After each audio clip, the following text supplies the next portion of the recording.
Hey, this is Joseph, where I game and you watch. Today is the start of my Minecraft Superflat survival series, where the goal is not to only survive, but thrive. I open up Minecraft and create a new world.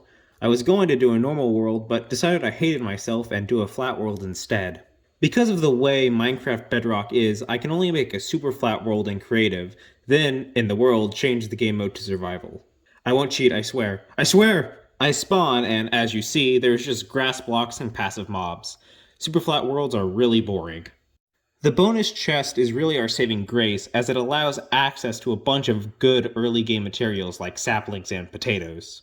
One of the most important things in the early game of Minecraft, in general, is making a bed and being able to sleep. Trust me, you do not want to be staying up all night without any protection from the hostile mobs. This is also the time where you see me place down the saplings I got and craft a crafting table and bed. Now, the really time-grueling task of Superflat is, well, I'll tell you when I start the grind. But I decided to make a bunch of shovels. Can you guess what they'll be used for? Is it A, to make a boat, B, to dig out my surrounding area to gather materials, C, to have shovels, or D, to pave the grass so mobs don't spawn?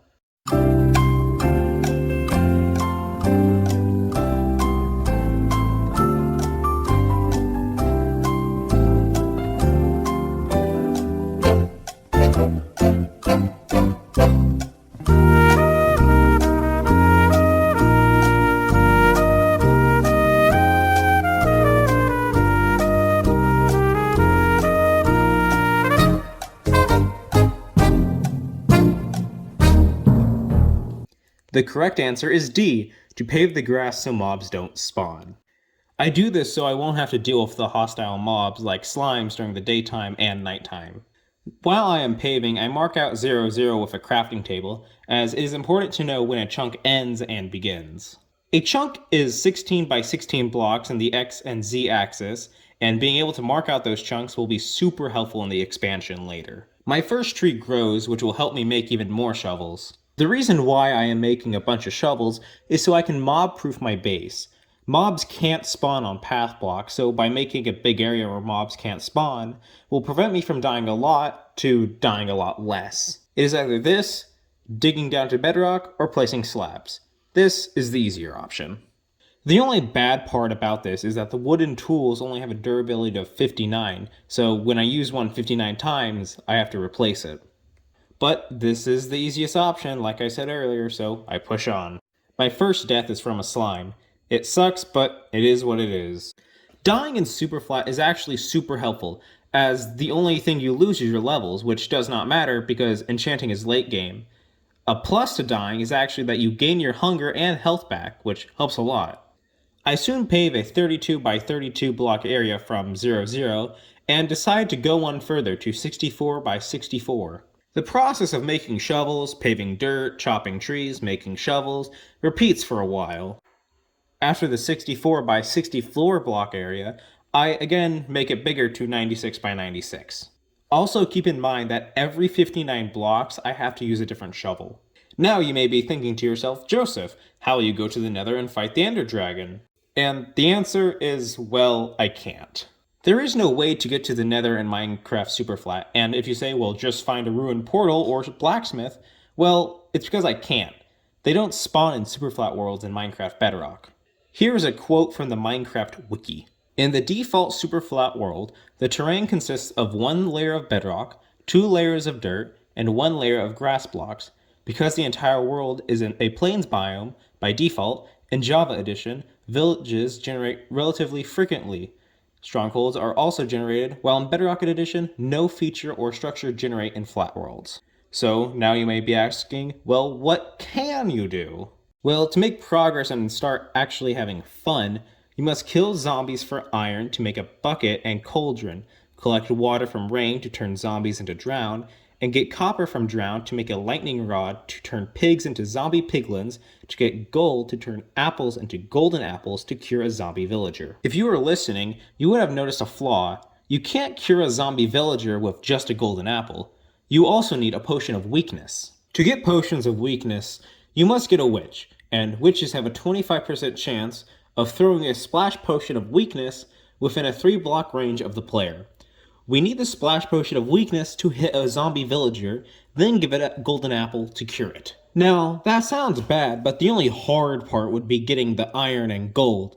The real hard part is the luck. You need to have enough gold to make 2 golden apples to cure 2 villagers so you could breed them and gain access to more and more items.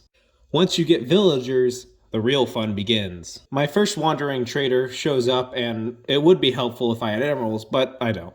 Thankfully, he did not have anything I needed from him. Although, his llamas are a different story. The leads help a lot because I can hook both boats and some mobs up to a lead and put them on a fence to ensure they don't despawn. Sorry if most of the video is boring because of the paving grass. It sucks, not just for you, but me as well. This took so long. Well, I eventually finished paving the 96 by 96 block area, and hey, would you look at that? It started raining. Like I said earlier, I will need rain to obtain water, but sadly, I don't have any cauldrons yet. I don't remember what I was doing in this clip, but look at the leaves disappear. Cool.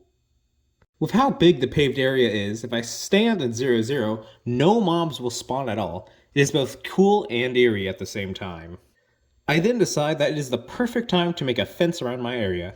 Can't have too much protection. After building the outer wall, I decided it is time to make a place in my area where mobs can spawn, and I can easily kill them. I call it the cube. Its X, Y, and Z lengths are all 16 blocks. Up until this point, I have killed zombies, and I have not received a single iron ingot or any other rare drop from them. Before I completed the cube, I realized that I made a fatal flaw. It was too close to the fence wall. This meant that the mobs on the outside would affect what mobs could spawn in the cube. So, I decided to take it down and relocate it at the middle of the area, 0-0. But while I was taking it down, the second wandering trader showed up and he had sugarcane. Why? I was going to go back into my area, but something caught my eye. It was a pink sheep! Pink sheep have a 0.164% chance of spawning. That's about 1 in 1,000. I will name him Mareep. I finished tearing down the cube and started to make it again in the middle of my area. I then realized I could do a funny glitch with slime blocks and boats, which makes the player go up really high. I finished the cube, but then I decided to pause construction and pave another area of dirt around my base. Can't have too much protection. Like I said earlier, this takes a long time. It was 96 by 96 blocks, and it will eventually be 128 by 128 blocks. But I was interrupted by another pink sheep. Remember, pink sheep have a 0.164% chance at spawning. That's about 1 in 1,000. And it happened twice! I will name her Pinky. I then decided that I would make some armor so I wouldn't die as often and have even more protection. Oh yeah, looking good. Look, more paving! I soon realized that I was going to run out of wood, so I decided to make a place where my trees can grow. It ain't much, but it's honest work. The third wandering trader shows up and actually has some useful items to sell, like cactus and drip leaf. Sadly, I can't grow the cactus because I don't have sand, but it would have been nice if I did. I then make some wooden swords. It would be better to kill zombies with swords rather than my fists. Can't have too much protection. I then decided to put some fence posts in the cube in order to stop big slimes from spawning. It doesn't work, but don't tell Video Joseph that. I fight a skeleton and it drops its enchanted armor, which is blast protection. You thought I was going to say something funny about protection, but I won't. This is blast protection. I kill some zombies, but none drop anything noteworthy. I do kill a zombie villager, which I do need, but that's later down the line. I hope I won't regret this. Oh yeah, also I got bees. That's cool. I redo the tree area as I need more wood. I go out zombie hunting again, and I get my first rare drop, a potato. I guess it's cool, but my bonus chest had a potato, so not really exciting. I also make a composter to get bone meal to get seeds to then make wheat to breed my sheep. Now I have 3 pink sheep.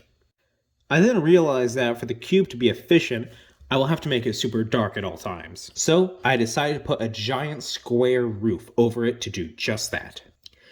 This will take up most of the rest of the video. I also killed a zombie that had an enchanted iron shovel with efficiency 3, so that's cool. Slab, slab, slab, slab. I take a break from the cube roof and decided that I hated big trees and only wanted smaller ones. To do this, I place a layer of dirt above the tree so it can only grow a specific height. I also decided to expand the tree area by adding more saplings. You may have noticed some inconsistencies with the tree area shots.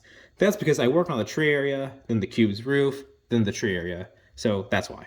Big trees were still growing, so I decided to place another piece of dirt on top of the trees to stop them from being big. Hopefully it helps.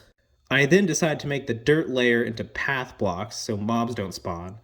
Can't have too much protection. I then realized that adding one block would not be enough, and two would be, so I added another block on top of the sapling. From what I could tell, this works, so I'm cool with it. I then kill a zombie that drops more enchanted leather armor. It's protection, and you can never have too much protection. It also dropped a potato, which is my second rare drop. I wish it was iron. Oh, would you look at that? The cube's roof is almost done. Yay! Oh yeah, more rain. Wish I had a cauldron to collect this water! Oh wow, look at that. The big cube's roof is done, and here is what it looks like on a map. It's kinda small, but it's there. And yeah, that's about it for today. Hope you enjoyed the video, and maybe see you in the next one. See ya!